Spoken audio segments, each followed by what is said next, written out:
and welcome to Your Vote Counts, a public information nonpartisan service program designed to get acquainted with the candidates who are vying for the 2022 primary election for mayor, Salem City Council, Marion County Commissioners, and Polk County Commissioners. These interviews come to you through the producers of Capital Community Media, collaboration on questions and moderators from Association of University Women, Salem City Club, the League of Women Voters of Marion Polk County, and neighborhood associations. All candidates for these races were invited, and all but two chose to participate. Candidates did not receive the 7 questions prepared by the League of Women Voters ahead of time. Candidates were invited to prepare a 2-minute opening addressing their background and qualifications for the office, and a 2-minute closing addressing their goals for the office if elected. I'm Amy Vandegrift with the League of Women Voters of Marion Polk County, and I would like to introduce Mickey Varney, who is running for Salem City Council. Candidate Varney, welcome, and we look forward to hearing your opening remarks. Thank you, and thank you for the opportunity to be here. I was 10 years old on the very first Earth Day in 1970. I remember getting a group of classmates together. We called ourselves the Litter Spitters. We had a clubhouse, our own song, and for one afternoon every week, we picked up trash along one of our local roads. We wanted to make a difference and help make the world a better place. As silly as it may seem, that Earth Day experience is one of the reasons why I'm here today. When I was 15, I started my high school girls 6A softball team. And then when I was 19, I directed the reorganization of a company with 40 employees. I've been a teacher, a coach, a salmon biologist, chair of the Salem Parks and Rec Advisory Board, and now a Salem City Councilor.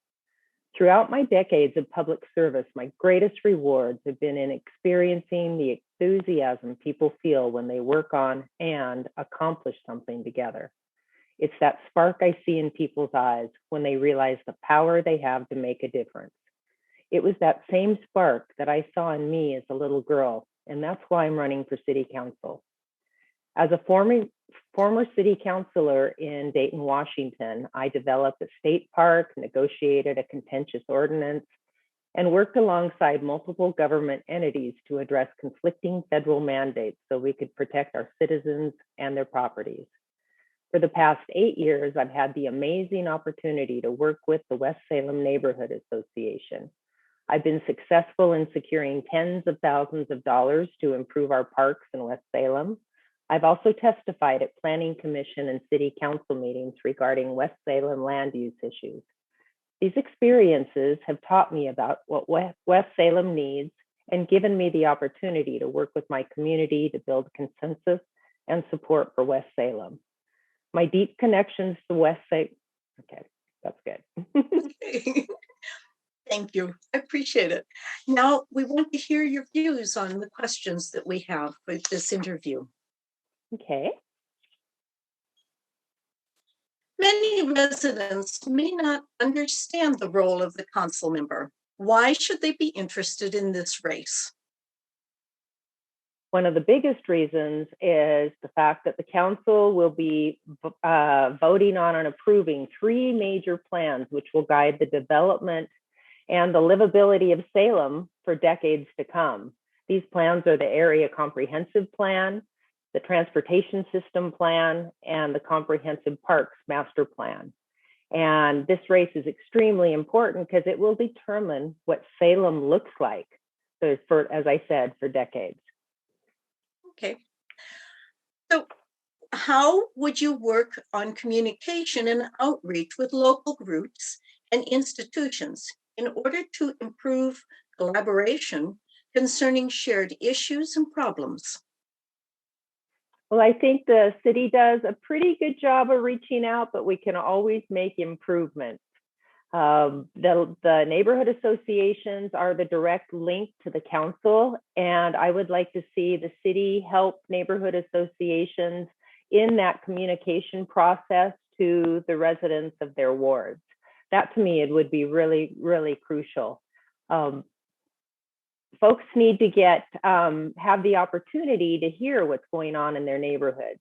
And that's where a counselor really comes in, because the counselors understand what's going on. They ask the questions, and it's their job as an educator for their community to reach out and share that information and then take that information back. Okay. What proposals do you have for investing the federal funds allocated for non-fuel vehicles in expanding the diversity of our public transportation? Well, as a city councilor, I would like to see a lot more charging stations. I would like to see education and just an encouragement for an electric vehicles. And I'd like to see the city invest in more electric vehicles where they can. All of this to show and be a role model for what can be done. Okay. What are the options for housing the homeless in our city? How do we balance the plans for the city's micro shelter villages with neighborhood concerns?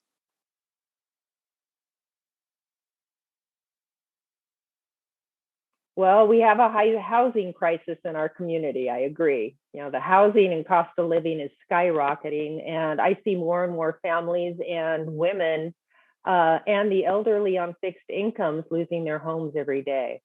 So for me, I feel it's really crucial to keep supporting the things that the council has already implemented, the micro shelter sites, the safe parking sites, the warming cooling centers, and increasing low income housing through our housing authority and others. Also, it's great that the the 2022 legislative session appropriated $6.65 million for the homeless response team, temporary shelters, the navigation center, Yaquina Hall, and assist with trash and sanitation. So with all those things we have coming in, we can truly make a difference. When it comes to the micro shelters, I have been so impressed with the success of them. The very first one had a success rate of, I believe, 37% transition of the residents that were there. This is the one out on Portland Road, and they transitioned out into more permanent housing and jobs. The goal for the program is actually 60% after 90 days. And we're off to a really good start. And I think they've been really good. They're very secure. They have 24-hour security. And so there are a lot of things. If folks have questions or fears or concerns, I really encourage them to go out and visit. Okay. What are the plans for presenting the Climate Change Task Force plan to the public? How would you like to see it move forward to adoption? You mean the Climate Action Plan? I'm sorry, just for clarification. Yes, I have the Climate Change Task Force plan. Okay, because the Climate Action Plan was adopted in February 14th. So currently we have a steering committee to go in and look at the 180 strategies and kind of group them together by timing and what we can accomplish short term, longer term, and what's more feasible. So the steering committee, that's a very important part of it so that we can start implementing some of these strategies. Also associated with that is the Goal 5 land use planning inventory that's going to be done at the end of this year and next year. That was something I had a big part in bringing about and bringing to the attention of the council because it was not originally included in the budget. And that's crucial because we have an outdated inventory of our natural resources and we need to update it, because if we don't know something exists, like a small wetland, a critical area, we can't protect it. Okay. So number 6 is, what can you tell us about the infrastructure bond measure that is going to be on the November ballot? It has $300 million, and there are projects associated with our fire trucks, parks, cybersecurity, a lot of different things. And it will not increase the taxes at all. It's just a continuation of the current one we have, because the current one is phasing out. And so I am actually on the infrastructure bond committee, and we're in the process of prioritizing all these projects that are laid out for all the different wards, for things going on within the city.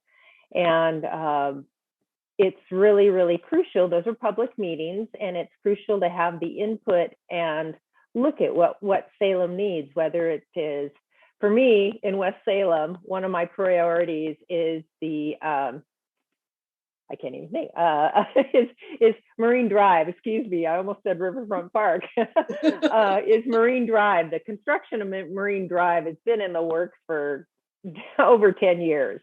And we need to complete that, because West Salem is continuing to grow, and we need an alternative route that runs parallel with Wallace to help us with the traffic there. Anything else on the infrastructure bill? Can't think of anything right offhand. Okay. And what decisions should be made about our city parks? Well, having been on the Parks Board, there are a number of things. It's been a struggle the last couple of years with maintenance and upkeep on our parks, because our parks operations crews have been pulled off into a lot of other things. And so there are things that need to be brought up to speed in our parks. One of my priorities is outdated equipment, or when a park has actually lost a piece of equipment because it's dangerous, but it hasn't been replaced. That's a crucial thing that neighborhood needs, because that piece of equipment, whether it be a piece of playground equipment, it served a specific need. For our parks, my priorities are recreation trails. Folks love to get out and walk, and we need to have plenty of walking trails. We need to improve our connector trails between our parks so people can walk and bike between our parks. I'm really looking forward to the development of the comprehensive master plan for our park system, because it guides what we do with our parks for the next 10 years as well. And I hope to get a lot of public input into that process. Yeah. All right. I appreciate your taking time to make responses to our questions. We are down to the last part, which is your closing 2-minute remarks. And so if you would like to address what you would like to do if you're elected to the position. Okay, well, thank you. I'd like to invite everyone to take a minute to think about what they want Salem to look like in the next 10 to 20 years.